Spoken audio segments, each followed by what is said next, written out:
They only made $900, but I know he sold a whole lot more than that. Mr. Bethea and his greed. I mean, he just wants money, money, money. Because before he even got them, he already said he had some of them that are already going to be sold that people wanted already. It's not the money. It's the fact that he knew what we agreed on. As far as I'm concerned, it's over with, you know. There is no friendship anymore. Maybe we could reconcile one day, but right now... Maybe I could one day. I'm still mad about and hurt about that he done that.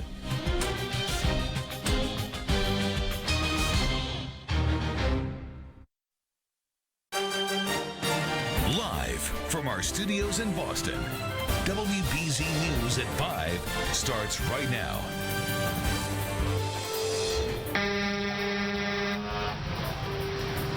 New home video of the deadly fire in Lowell shows the intensity of those flames. Tonight, investigators are working through the ashes to figure out what sparked that fire.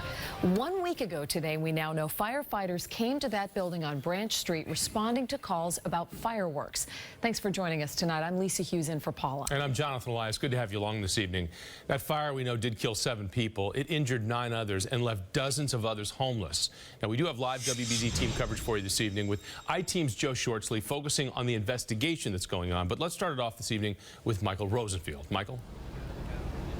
Well, Jonathan, countless people have been making donations. A prayer vigil is set for Sunday as the community tries to come to grips with what happened here, this inferno that took place at this apartment building right behind me. Many people barely escaped, and 7 people in 2 different apartments never made it out.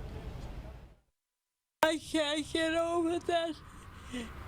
A guy like him had to get burned to death. A grieving mother mourning the loss of her 72-year-old son, Bobby Downs, seen here in a high school photo and one of the few pictures his family can find. He died along with his roommate, Tina Christakos. They couldn't get out of their burning 3rd-floor apartment. He had a bunch of little chihuahuas that he was taking care of. I suppose Tina wanted to go back in after them. You know, she really loved her dogs, so I guess they went back up in for them and never came back down. 2 others in their apartment did get out, including Vin Prin, who said he too thinks his roommates went back to find their dogs. We met him today at the Wish Project, where he was picking up supplies generously donated by a community doing what it can. Shampoos, conditioner, body wash, all those stuff, all those personal use.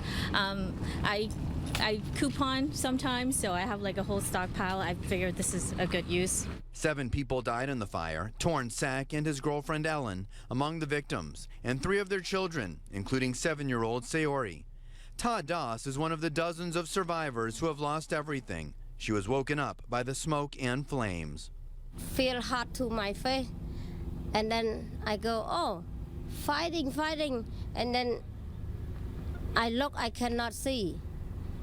A lot of smoke come to my face, you know.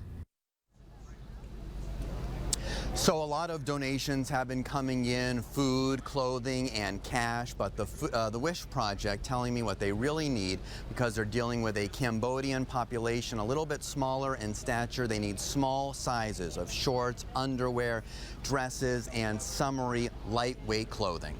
We're live in Lowell. Michael Rosenfield, WBZ News. Lisa? Michael, thank you. Lowell's mayor says investigators are making progress tracing where this fire started.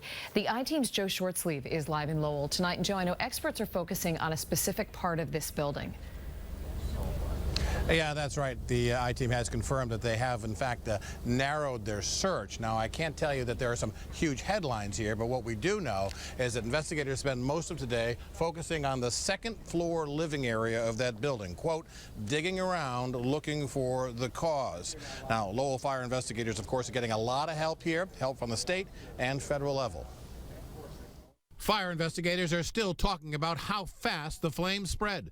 WBZ has obtained this video of the fire as it raged out of control in the wee hours of Thursday morning. Sources tell the I-Team fire investigators right now are focusing their search for a cause to this deadly blaze in the center of the 2nd floor of the building, where there were 4 apartments. Sources also telling the I-Team accelerant-sniffing dogs have found nothing so far which would indicate an accelerant was used. The mayor of Lowell said he believes fire investigators are making progress. You say they're getting close. What do you know? Well, the investigation continues, and hopefully sometime in the near future we'll have some word on what's taken place. Questions persist today over exactly how many people were living in those 9 apartments at the time of the blaze. 60 is the current estimate. City officials say there are rules governing how many can live in a certain square footage, but since the building was so old, built in 1890, officials don't have accurate blueprints. We can't determine the occupancy in this structure at all, and for buildings of this vintage, of which there are a lot in the Commonwealth, it requires a site inspection from an inspector to go and actually take measurements. Viewers have also asked why the building has no fire escapes, but city officials point out the back porch has stairs to the ground, and that serves the same legal purpose. When you have a second means of egress that constitute decks with stairs that lead down to safety, down to the ground, you're not required to have fire escapes.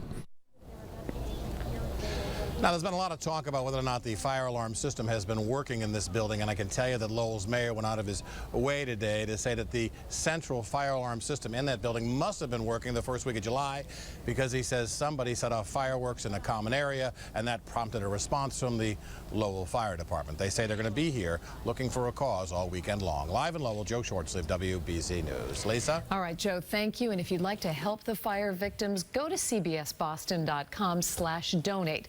That's where you can give to the Branch Street Fire Victims Relief Fund. Every little bit helps in this difficult time. CBS Boston cares. And stay with WBZ and cbsboston.com for the very latest on the investigation and the recovery effort for those survivors.